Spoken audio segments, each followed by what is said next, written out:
formem duplas, né? A Ana vai ficar comigo aqui, tá bom? Eu quero que vocês façam agora um silêncio, né? Vamos lá. A partir daquele silêncio. Agora olhem-se nos olhos. Olhem-se nos olhos.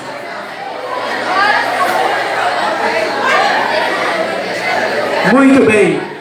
Agora sentem-se, por favor. Agora acompanhe aqui a minha fala, por favor. Eu vou fazer 2 questionamentos. O objetivo aqui justamente é fazer com que vocês desenvolvam mais, a partir daquele conhecimento que vocês têm, alguns gêneros textuais. É na escola que esses gêneros textuais são proporcionados a cada um de nós, não somente como professor, como aluno. Por meio desse gênero, nós aprendemos a nos comunicar com as pessoas cada vez de uma maneira com mais qualidade. Organizar uma comunicação com o outro, a pessoa que está ali à nossa frente ou em outro contexto, mas que essa pessoa entenda esse processo de comunicação, ou seja, que eu consiga entender aquela mensagem que é direcionada a mim. E eu gostaria de fazer 2 perguntas apenas. Eu não pedi que vocês fizessem essa dinâmica, que eu chamo de dinâmica de olhar, somente por fazer. Eu estou com um objetivo. Bom? Então, eu gosto das palavras e do poder que elas têm. Observe, umas nos tiram a calma, outras palavras penetram a nossa alma e outras palavras nos fazem bem. Tem aquela palavra que nos motiva, nos deixa para cima, né? Nos faz motivado, nos faz sonhar e ir em busca dos nossos objetivos.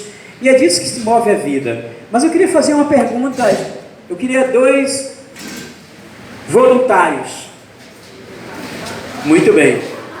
Palmas para os nossos heróis. Eu queria fazer uma pergunta bem simples para vocês, tá? Agora acompanhe. Eu queria saber de vocês se vocês acharam difícil ou fácil fazer essa dinâmica do olhar no olho do outro. Foi fácil. Foi fácil? J Quest diz extremamente fácil, né? É fácil. E para você, foi fácil ou difícil? Foi fácil. Muito bem. Então acompanhe. Segundo nossos heróis aqui, eles disseram que isso é fácil. Chegar, olhar no olho do outro, né? E eu perguntaria mais além. O que você sentiu a fazer essa dinâmica? Nada. Não sentiu nada. Muito bem. Palmas para o nosso herói. E você? Pode partilhar conosco. Você olhou no olho de quem? Qual foi o colega que você estava para ele? O que você sentiu? Digamos que eu senti no momento que ele ficava olhando para mim e ficava sorrindo, né? Então, digamos que uma confiança, um amigo. Muito bem, palmas. Obrigado, tá bom? Obrigado.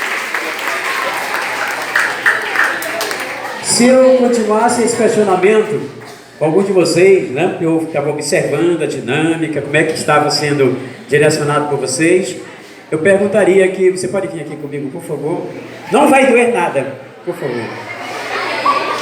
Com quem que você fez a dinâmica? O que você sentiu? Nada. Muito bem. Você achou fácil ou difícil fazer isso? Difícil. Muito bem. Observe que ela respondeu. Obrigado, palmas para ela. Segundo ela, não sentiu nada, mas achou difícil. Vocês entenderam? Eu estou falando de contexto, porque produzir um texto é inspirar-se a observar a realidade. Cada um de vocês poderia nesse momento produzir um texto, foi isso que eles fizeram, oral, ao falarem, eles produziram textos. E vocês, ao fazer a dinâmica do olhar, vocês também estavam produzindo um texto por meio de um contexto. Então eu sei que para alguns, olhar nos olhos é fácil.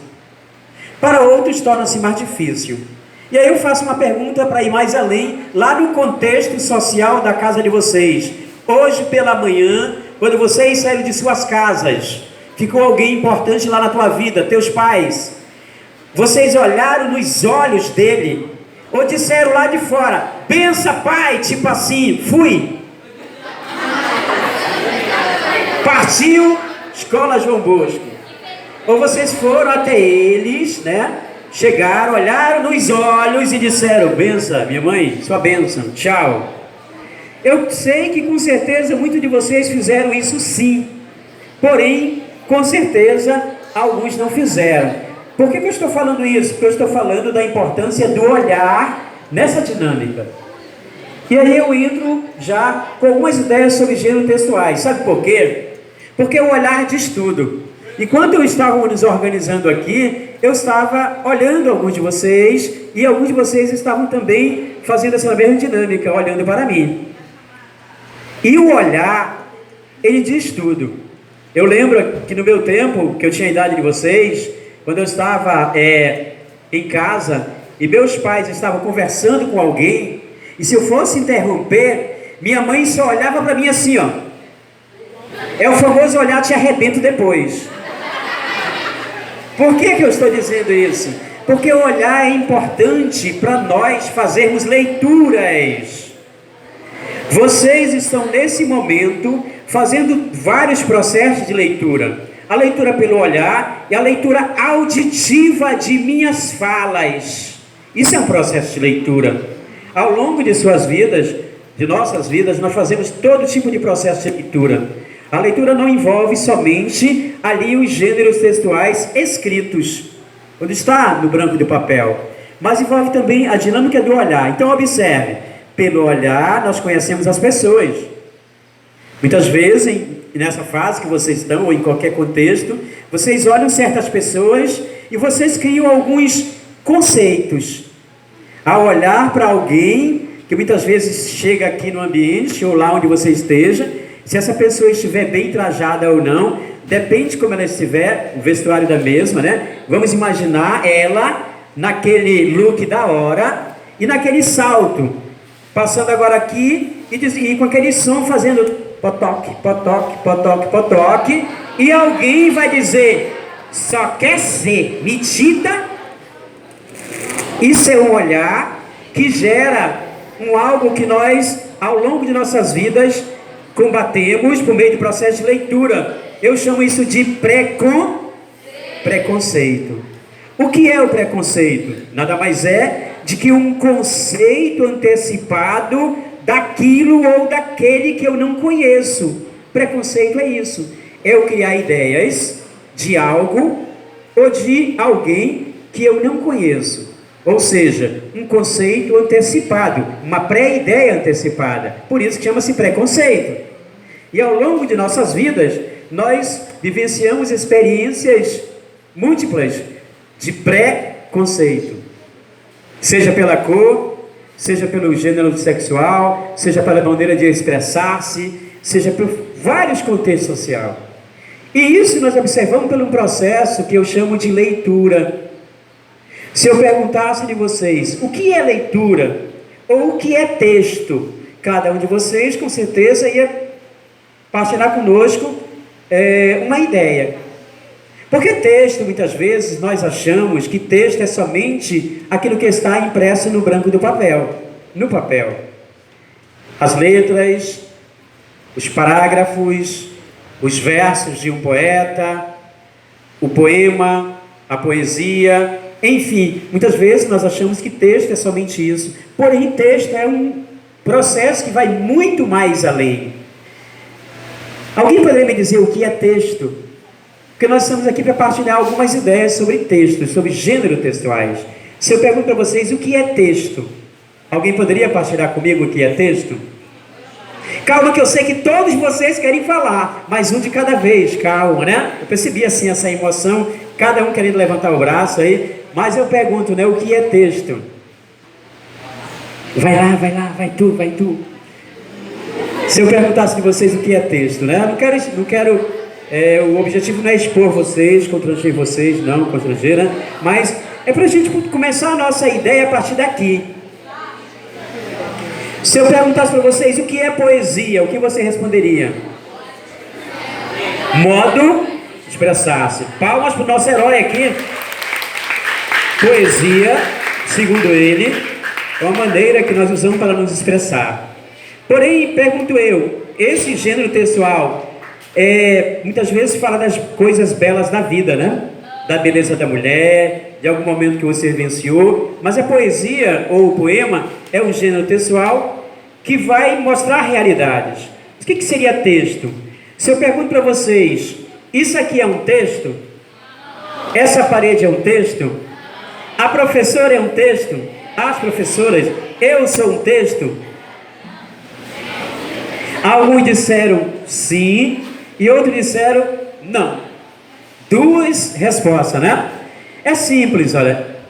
Texto nada mais é de tudo aquilo que você pode fazer alguma inferência, tirar alguma interpretação lógica e coerente, uma compreensão, mas com uma lógica. É claro que nem tudo é texto, mas texto é aquilo que você consegue tirar ou fazer interpretações lógicas. Por exemplo, essa mesa aqui pode ser um texto? Pode. A partir do momento que eu entendo para que a mesma serve e qual o objetivo da existência da mesma na nossa sociedade. Então, tudo aquilo que eu tenho acesso pelo processo visual, auditivo, e eu posso fazer interpretação, compreensão, isso é texto. Ficou claro? Então, quando você fala que o poema é dessa forma, né? Mostra as nossas emoções, isso é um texto. Alguém aqui lembra de um poema? Batatinha quando nasce esparrama pelo chão. Alguém já recebeu um poema de alguém? Já? Vocês já pararam para pensar como é que seria o mundo sem poesia? Vamos imaginar, acompanhe o raciocínio. Vamos desenvolver esse processo de leitura a partir de um conhecimento a mais. Imaginem que hoje, quarta-feira, vocês, ao despertarem, perceberam que a poesia veio desaparecer da face da terra. Não tem poesia. Se não tivesse poesia, uma das coisas que não existiria era a música. Porque quando você escreve uma letra de uma canção, essa letra é um poema, depois que você musicaliza, correto? Então, como é que seria então esse mundo sem poesia? Seria um mundo triste, um mundo sem sentido. Pensando nisso, um certo escritor, ele escreveu um texto chamado A Morte do Poeta. Ele imaginou como é que seria esse mundo sem esse gênero textual. E ele escreveu a seguinte situação, acompanhe por favor. Chama-se A Morte do Poeta. Hoje o sol não brilhou, a flor não se abriu, a chuva não veio, a grama não